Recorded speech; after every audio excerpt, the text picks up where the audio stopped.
अस्सलाम वालेकुम दोस्तों, अपना चैनल पीके यूट्यूब चैनल 'ਚ खुश आमदीद। ਅਸੀਂ ਦੋਸਤੋ ਇਸ ਤੇ ਮੌਜੂਦ ਹਾਂ ਜ਼ਿਲ੍ਹਾ ਨਾਰੋਵਾਲ ਦੇ ਵਿੱਚ ਤੇ ਮਾਸ਼ਾਅੱਲਾ ਬੜੇ ਦੋਸਤ ਕਹਿ ਰਹੇ ਸੀ ਬਾਕੀ ਕੰਪਨੀਆਂ ਤੁਸੀਂ ਵੀਡੀਓ ਬਣਾਈ ਜਾ ਰਹੇ ਨੇ, ਮਿਲਰ ਟਰੈਕਟਰ ਦੀ ਵੀਡੀਓ ਨਹੀਂ ਆਈ ਅਜੇ ਤੱਕ। ਤੇ ਉਹਨਾਂ ਵਾਸਤੇ ਭਾਜੀ ਸਪੈਸ਼ਲੀ ਕੰਪਨੀ ਦੀ ਭਾਜੀ ਮਿਲਰ ਟਰੈਕਟਰ ਦੀ ਵੀਡੀਓ ਆ ਗਈ ਏ। ਬੰਦੇ ਵਾਲੇ ਸਾਨੂੰ ਦੱਸੋ ਇਹਦਾ ਕਿਹੜਾ ਕਿਹੜਾ ਮਾਡਲ ਸਕੀਮ ਦੇ ਵਿੱਚ ਸ਼ਾਮਲ ਹੈ। ਤੇ ਸਾਡੇ ਪਿੱਛੇ ਇਸ ਟਾਈਮ 260 ਟਰਬੋ ਹੈ, 60 ਹਾਰਸ ਪਾਵਰ ਤੇ ਪਿੱਛੇ ਭਾਜੀ ਟਰਾਲੀ ਚੈੱਕ ਕਰੋ ਕਿੱਡੀ ਲੱਦੀ ਹੈ।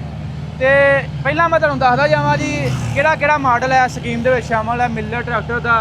ਮਿਲਰ ਟਰੈਕਟਰ ਦਾ 235 ਸਭ ਤੋਂ ਛੋਟਾ ਮਾਡਲ ਜਿਹੜਾ, ਇਸ ਤੋਂ ਇਲਾਵਾ 240 ਟਰੈਕਟਰ, 260 ਡਿਲੈਕਸ, ਇਸ ਤੋਂ ਇਲਾਵਾ 360 ਇਹ ਜਿਹੜੇ ਮਾਡਲ ਨੇ ਸਕੀਮ ਦੇ ਵਿੱਚ ਸ਼ਾਮਲ ਨੇ। ਤੁਸੀਂ ਮਿਲਰ ਟਰੈਕਟਰ ਦਾ ਇੰਤਖਾਬ ਕਰਕੇ ਅੱਗੋਂ ਭਾਜੀ ਮਾਡਲ ਆਪਣੀ ਮਰਜ਼ੀ ਦਾ ਮੁੰਤਖਬ ਕਰ ਸਕਦੇ ਹੋ। ਮਿਲਰ ਟਰੈਕਟਰ ਦਾ ਮਾਡਲ ਮੁੰਤਖਬ ਕਰਨ ਨਾਲ ਤੁਹਾਨੂੰ ਕੀ ਫਾਇਦਾ ਮਿਲੇਗਾ? ਇਹਦਾ ਇਹ ਫਾਇਦਾ ਜੀ, ਹਕੂਮਤ ਪੰਜਾਬ ਦੇ ਏਰੀਏ 7.5 ਲੱਖ ਰੁਪਏ ਦੀ ਸਬਸਿਡੀ, ਜਿਹਦੀ ਕਮ ਅਜ਼ ਕਮ 5 ਏਕੜ ਜ਼ਮੀਨ ਹੈਗੀ ਆ, ਉਹ ਇਸ ਸਕੀਮ ਦੇ ਵਿੱਚ ਸ਼ਾਮਲ ਹੋ ਸਕਦਾ।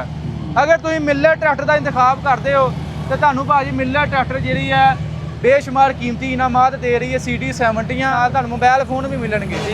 31 ਅਗਸਤ ਆਖਰੀ ਤਰੀਕ ਹੈ। 5 ਏਕੜ ਤੋਂ ਕਮ ਅਜ਼ ਕਮ 5 ਏਕੜ ਜਿੰਨਾ ਜ਼ਮੀਨ ਆ ਉਹ ਇਸ ਸਕੀਮ ਦੇ ਵਿੱਚ ਸ਼ਾਮਲ ਹੋ ਸਕਦੇ ਨੇ। ਤੇ ਮਿਲਰ ਟਰੈਕਟਰ ਤੁਹਾਨੂੰ ਪਤਾ ਹੀ ਹੈ ਜਾਨੀ ਪਛਾਣੀ ਕੰਪਨੀ ਹੈ। ਆਊਟ ਆਫ ਕੰਟਰੀ ਵਿੱਚ 56 ਮਮਾਲਕਾਂ ਦੇ ਵਿੱਚ ਮਿਲਰ ਟਰੈਕਟਰ ਭਾਜੀ ਪਾਕਿਸਤਾਨ ਦੇ ਵਿੱਚੋਂ ਐਕਸਪੋਰਟ ਹੁੰਦਾ ਹੈ। ਤੇ ਇਹਦੇ ਵਿੱਚ ਕੋਈ ਭਾਈ ਖੂਬੀ ਹੈ ਤੇ ਬਾਹਰ ਦੇ ਮਮਾਲਕ ਵੀ ਭਾਜੀ ਇਹ ਮਿਲਰ ਟਰੈਕਟਰ ਇਸਤੇਮਾਲ ਕਰਦੇ ਨੇ।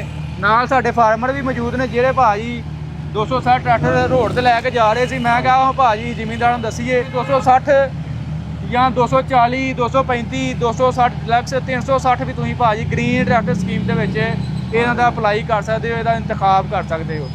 ਤੇ ਭਾਈ ਹੁਣਾਂ ਕੋਲ ਪੁੱਛਦੇ ਆ ਭਾਜੀ ਕਿੰਨਾ ਕੁ ਪਿੱਛੇ ਵਜ਼ਨ ਹੋਣਾ ਹੈ ਟਰਾਲੀ ਦਾ?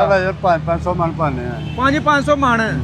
ਤੇ ਕਿੰਨਾ ਕਿੰਨਾ ਪਿੰਡਾ ਕਰ ਜਾਂਦੇ ਜੀ? ਪਹਿਲਾਂ ਇਹ ਕਰਨੇ ਆ 100 ਕਿਲੋਮੀਟਰ ਵੀ ਹੋ ਜਾਂਦਾ ਵਾ। ਅੱਛਾ ਜੀ, ਕਰਨੇ ਆ। ਹਾਂ ਤੇ ਸਹੀ ਹੈ, ਟਰੈਕਟਰ ਸਹੀ ਚੱਲਦਾ ਹੈ? ਬਿਲਕੁਲ ਸਹੀ ਚੱਲਦਾ। ਅਸੀਂ ਸਾਨੂੰ ਚਲਾਉਂਦੇ ਆ 7 ਤੋਂ ਚਲਾਉਂਦੇ ਆ। 94 ਤੋਂ 7 ਸਾਨੂੰ ਤੋਂ 7 2007 ਤੋਂ ਭਾਈ ਹੁਣੀ ਆਂਦੇ ਮੈਂ 260 ਇਸਤੇਮਾਲ ਕਰਦੇ। 240 ਤੋਂ ਲੈ ਕੇ 85 60 ਸਾਰੇ ਇਸਤੇਮਾਲ ਕੀਤੇ ਨੇ। 60 ਕਾਮਯਾਬ ਹੋ ਗਿਆ ਟਰਾਲੀ ਦੇ ਉੱਤੇ ਤੁਹਾਡੇ ਹਿਸਾਬ ਨਾਲ ਵੱਡੀ ਗੱਡੀ ਕਾਮਯਾਬ ਹੈ ਤੇ 60 ਕਾਮਯਾਬ 60 ਕਾਮਯਾਬ ਹੈ ਸਾਡੇ ਹਿਸਾਬ। ਇਹ ਸਾਡਾ ਇਲਾਕਾ ਹੀ ਭਾਈ 260 ਦਾ, ਹਰ ਬੰਦੇ ਨੇ ਭਾਈ 260 ਹੀ ਰੱਖਿਆ।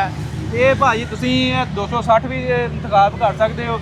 ਮਿਲਰ ਟਰੈਕਟਰ ਦਾ ਕੋਈ ਵੀ ਮਾਡਲ ਦਾ ਇੰਤਖਾਬ ਕਰੋ। 31 ਅਗਸਤ ਆਖਰੀ ਤਰੀਕ ਹੈ। ਇਸ ਤੋਂ ਪਹਿਲਾਂ ਤੁਸੀਂ ਆਪਣਾ ਮਾਡਲ ਬੁੱਕ ਕਰਵਾ ਸਕਦੇ ਹੋ। ਕਮ ਅਜ਼ ਕਮ 5 ਏਕੜ ਜ਼ਮੀਨ ਅਗਰ ਤੁਹਾਡੀ ਹੈ ਵੈ ਤੇ ਤੁਸੀਂ ਭਾਜੀ 31 ਅਗਸਤ ਤੋਂ ਪਹਿਲਾਂ ਆਪਣਾ ਟਰੈਕਟਰ ਇੰਤਖਾਬ ਕਰਕੇ ਬੇਸ਼ੁਮਾਰ ਕੀਮਤੀ ਇਨਾਮਾਤ CD70 ਤੇ ਮੋਬਾਈਲ ਫੋਨ ਜਿੱਤ ਸਕਦੇ ਹੋ। ਵੀਡੀਓ ਦੋਸਤੋ ਅੱਛੀ ਲੱਗੀ ਲਾਈਕ ਸ਼ੇਅਰ ਕਰ ਦੇਣੀ ਆ।